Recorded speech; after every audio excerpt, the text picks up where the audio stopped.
Okay, so where this comes kind of to a rewriting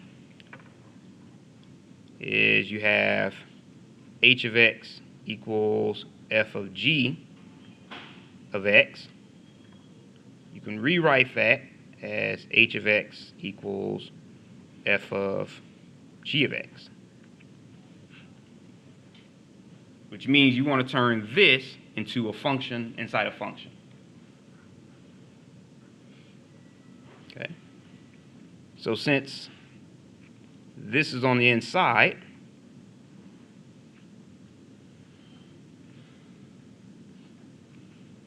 we're going to let g of x equal 4x minus 2. I mean 4x minus 6, sorry.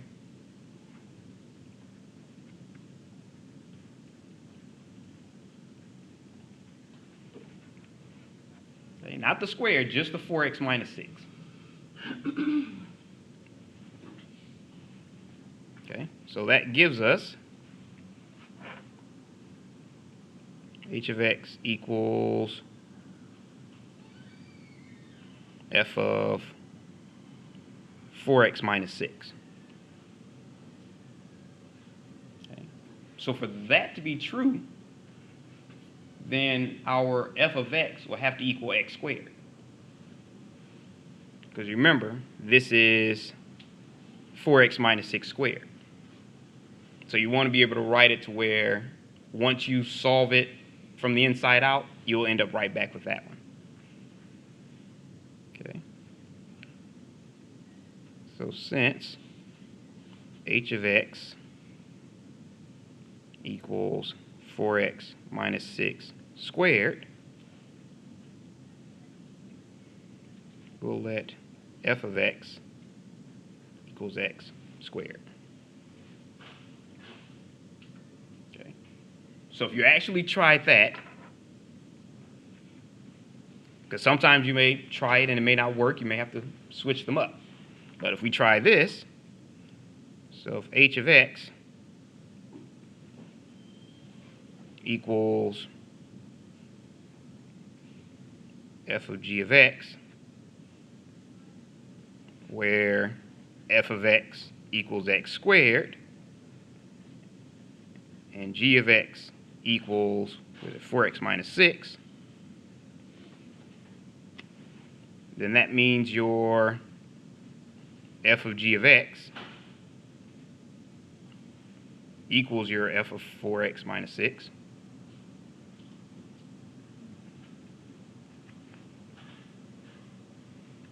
Which is just going to equal, you replace your 4x minus 6 with x, or the other way around. You have 4x minus 6 squared. Okay. So if you actually did it and it didn't work out, then I would try probably just flipping them around and make f of x equal 4x minus 6 and g of x equals x squared. Usually that helps when you don't get it right the first time. Okay. So we know that our h of x equals f of g of x.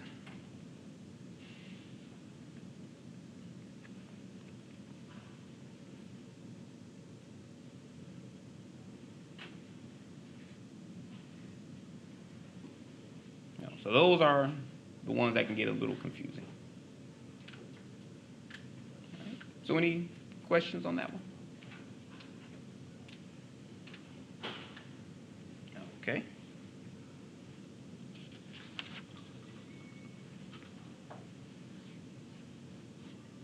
Make sure everyone's done. Okay. Okay.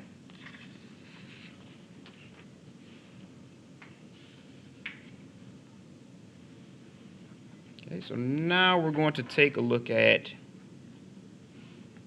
inverse functions.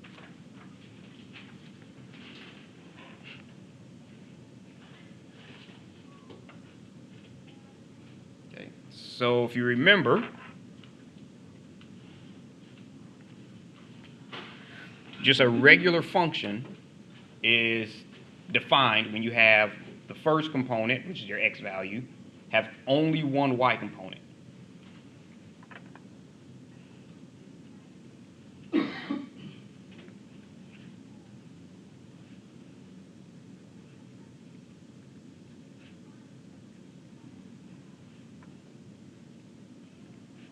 each input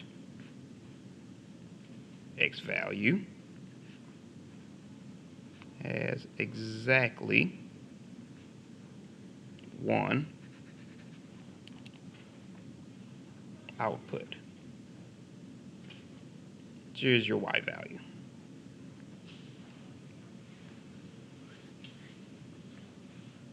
Okay, so let's say, for example, if you have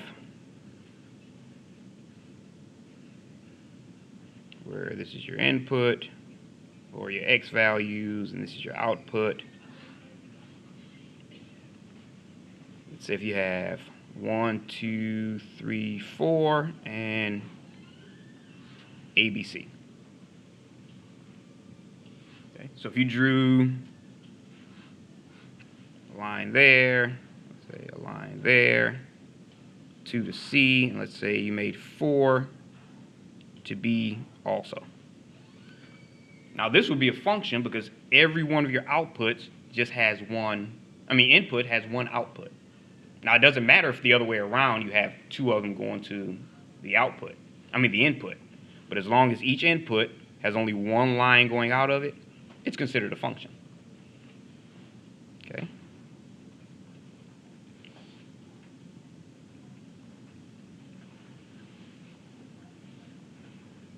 Since every input for x value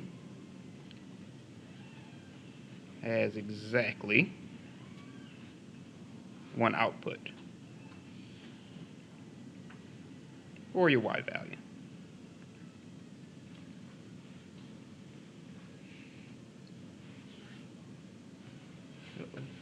Okay. So now for an inverse function, that's when we go the other way.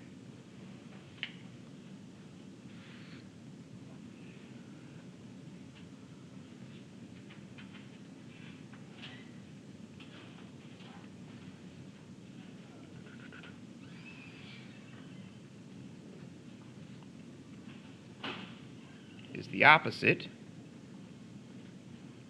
because every output, clean that up a little bit.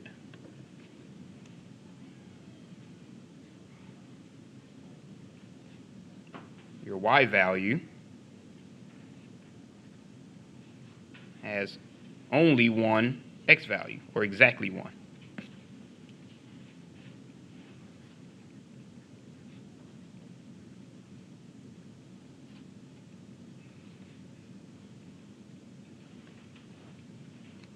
Okay, so it's the arrows going in the opposite direction.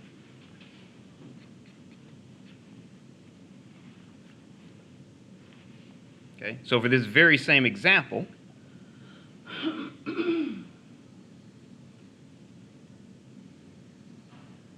okay, so if you have 1, 2, 3, 4, A, B, C,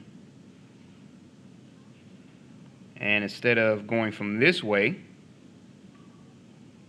that's your function f. If you're going sorry about that. That's your function f when you're going from input to output.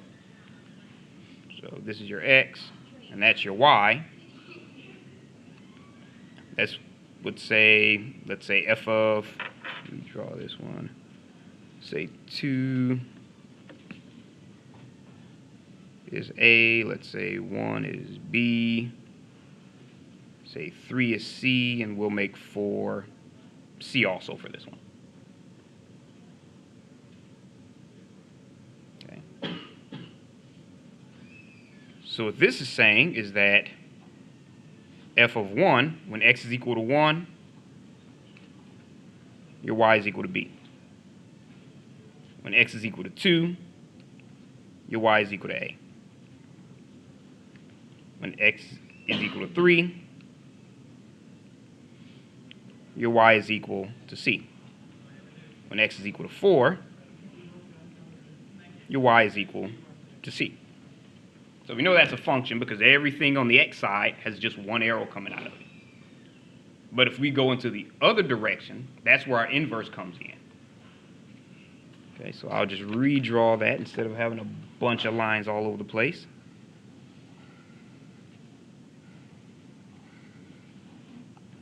Okay, so when you're going from here to here, I'll bring that up a little bit so it won't be in the way of the arrows. That's when you have f inverse of x. Okay, so that's when you're 1, 2, 3, 4, and A, B, C. If you're going from this way to this way, to this way, let's say, and these two go to C again, then we know that f inverse of, where is it, your A, well, I guess you can say your A equals 2. Your f inverse of B is equal to 1, because it's really just following the arrow in the other direction.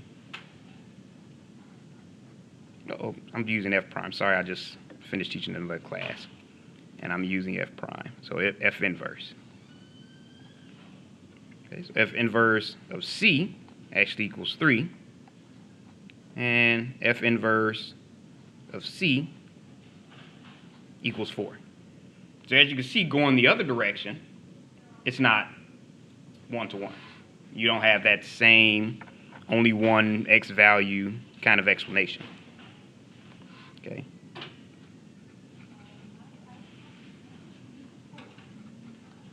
Okay. This is not an inverse function.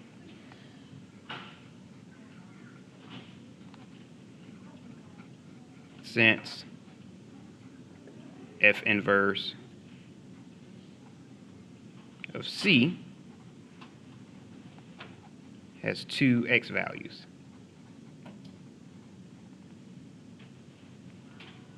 Oops, here we go. All right. Does that make sense? All right.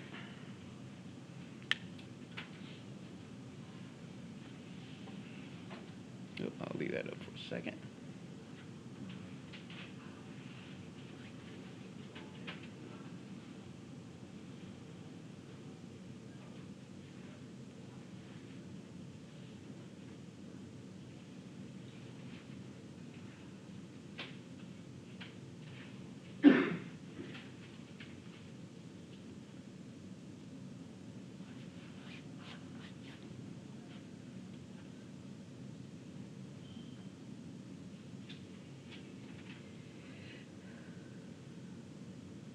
All right.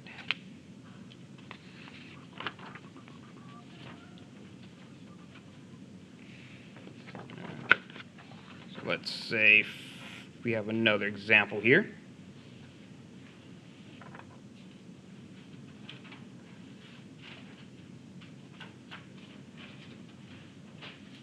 Okay, so let's say here if we have red, blue, green, and we have 1, 2, 3. And for red, we have 2. For blue, we have 1. And for green, we have 3.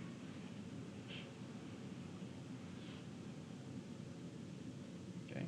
So we know the function exists because everything in the x part of it, or your input,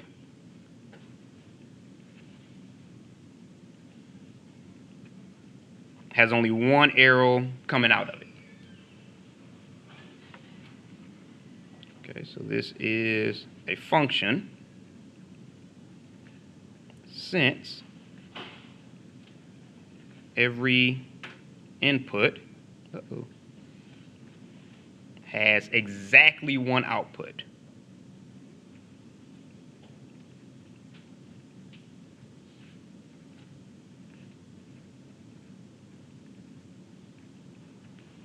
Okay, and we know the inverse exists because every output has exactly one input. Everything on this side has only one arrow coming to it.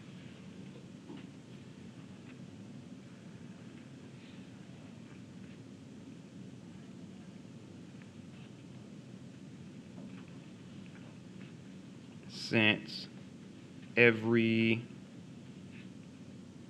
output has exactly one input. So it's just the opposite direction. Okay, so when you have the function exists and the inverse exists, you now have a one-to-one function.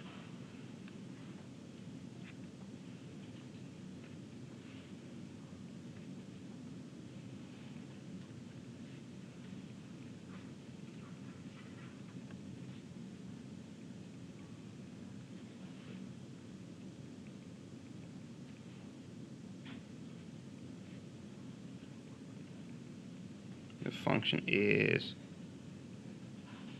one-to-one.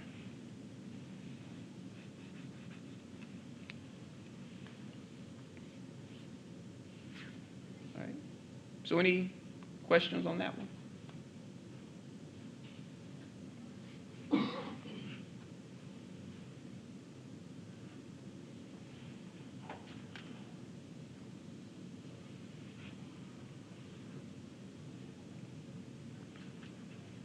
All right, just a quick note about the function, the inverse function notation.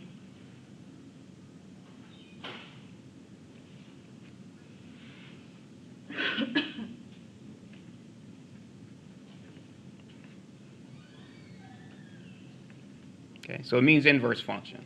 Just because it has the same, it's not really read as having a -1 exponent. So f inverse, oh, forgot my x. F inverse of